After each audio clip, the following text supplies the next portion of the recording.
अब इसमें क्या बताना चाहा कि आत्मा रो रही है भगवान से कि हे परमात्मा, मेरा संयोग इस पत्थर के साथ कर दिया, इस मन बैरे के साथ। परमात्मा की वाणी पर विश्वास नहीं, और संसारी व्यक्ति कुछ भी बता दे उससे ने फाइनल मान लेगा। वैसे तो बहुत सी ऐसी घटनाएं हैं जो हमारे साथ भक्तों के साथ बीती हैं, लेकिन कुछ एक ऐसी विशेष होती है। एक भक्त बहुत दुखी रहता था, रमेश जैन, उसका हमने इस पुस्तक में भी लिखवा रखा है, ज्ञान गंगा में लिखा हुआ है। उसके परिवार में एक कहर टूटा हुआ था। उसके 2 पुत्र जुड़वा थे, दोनों बीमार रहते थे, एक हॉस्पिटल में तो एक घर पे। वो आता था दूसरा हॉस्पिटल में। उसकी पत्नी को दमे की बीमारी थी। एक लड़की को दौरे पड़ते थे। उसको पता लगा, किसी भक्त ने बताया कि आप दीक्षा ले लो, स्वस्थ हो जाओगे। उन्होंने, परमात्मा ने दया करी, उन्होंने उपदेश ले लिया पूरे परिवार ने, और सब ठीक हो गया। 4-5 महीने बिल्कुल कोई तकलीफ नहीं रही। फिर क्या हुआ, ये गुग्गा की पूजा का दिन आ गया। गुग्गा की वो नवमी पूजा करें। उधर से उसकी कोई पड़ोसन, उसकी सहेली आ गई। उसने कहा, उसकी लड़की का नाम था, उस रमेश जैन की पत्नी का नाम है कमलेश। वह बोली, है कमलेश, तने गुग्गा की पूजा ना करी आज? ने बोली, ना बेबे, हमने गुरु बना लिया और गुरु जी ने मना कर रखी है, हम पूजा ना करें। वह कहने लगी है, ने कहे जा करें गुरुआ की सारी ना मान्या करें, हम भी ले रहे हरा दास स्वामी तो नाम है, हम तो सारे काम करा करें।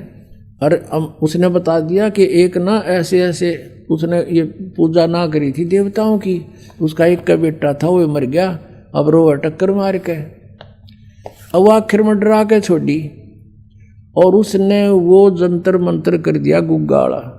वह पूज दिया गुग्गा पूज दिया। तो अगले दिन वो बच्चे दोनों हॉस्पिटल में छोरी के दौरे पड़े, और उसने सांस नहीं आवा, दमा हो गया। नो कानो एजिटिस स्थिति होगी। अब वह डरती, बताओ को ना मैंने गलती की कर दी, क्यों भगत छो गुस्सा होगा, भाई इतने नाश कर दिया, सारी बड़ी बनाई कहानी का। वो पूछा क्या बात होगी, पता ना, हम तो उसे फेर हो गए। वो भक्त आया, उस भगत के पास जिसने संपर्क जोड़ा था दास से, भगवान से, जिसका परमात्मा का नाम दिया था दास ने उसको।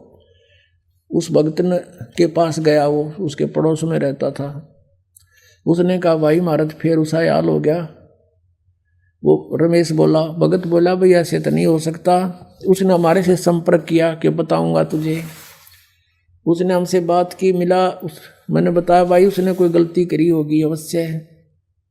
वो गया उनके घर पे, वह कोई नियम भंग किया है उसने। परमात्मा कहते हैं, जब लग अंसा हमरी आना, और काल लगे नहीं तेरा बाना। परमात्मा की मर्यादा वचन को ऐसा समझ लेना पुण्यात्मा, जैसे लक्ष्मण रेखा थी। सीता ने जरा सी लागी न सोची थी कि बिगड़ा है, साधु खड़ा है, ला दे आऊं आटा, ईब दे देती हूँ, अभी आ जाते हूँ, आ जावे है, वह रेखा पार करें पाछे। तो पुण्यात्माओं, वो कोई पागल नहीं थे जो कह के गए थे सीता इस्तबार मत जाइए। और हम ऐसे ही ये लक्ष्मण रेखा समझ लेना, जो मर्यादा आपको दास बताता है, इसको जरा सा भी आपने भंग कर दिया तो काल तुरंत बुद्धि पकड़ लेगा आपकी। अब उस भक्त और रमेश को साथ लेकर के घर चला गया, उसके घर पे चल देखते हैं क्या हाल हो गया, कैसे हुआ। अब वो कुदरती घूमता घूमता पिछली साइड में एक बरंडा था उनका, एक बरंडा सामने था, एक बैक साइड में, और उसके साथ में एक बाथरूम सा था। वो बाथरूम के लिए चला गया। वहाँ देखा पछले बरंडे में एक जैसे ढक्कन होया करे इसका मटके का, उसके ऊपर वो कापण बोल रहे हैं।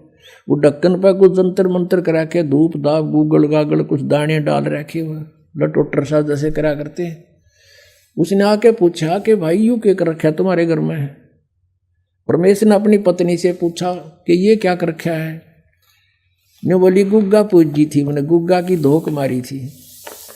वो भगत बोला ये गुग्गा फिर आ गया तुम्हारे, ये मुश्किल तो काट दिया था, ये फिर बुला लिया गुग्गा। तो बड़ा गुस्सा है उसका पति, तने तो बात बिगाड़ दी, अब क्या होगा।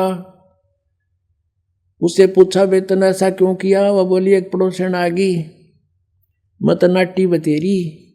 फिर मैं डर गई, नु बोली उसका एक का पुत्र था और वो मर गया, उसने ये पूजा ना करी थी, और इसलिए डरती ने मैंने सोचा ले चल गुग्गा की बीमार न दो के। परमात्मा कहते हैं 100 वर्ष सतगुरु की पूजा, एक दिन आन उपासी, वो अपराधी आत्मा फिर पड़े काल की फांसी। अब इस समाधान क्या हो, मेरे से फिर संपर्क साधा कि मैं भी दोबारा नाम ले, आगे गलती नहीं करे तो नाम दूंगा ना कति नहीं दूं। उनको फिर पक्का करना था मालिक ने, ये झटका दे के दोबारा उपदेश ले लिया उन सब परिवार ने। ये सन 1995 की बात है। आज 16 वर्ष हो गए उनके घर में किसी प्रकार की कोई तकलीफ नहीं है।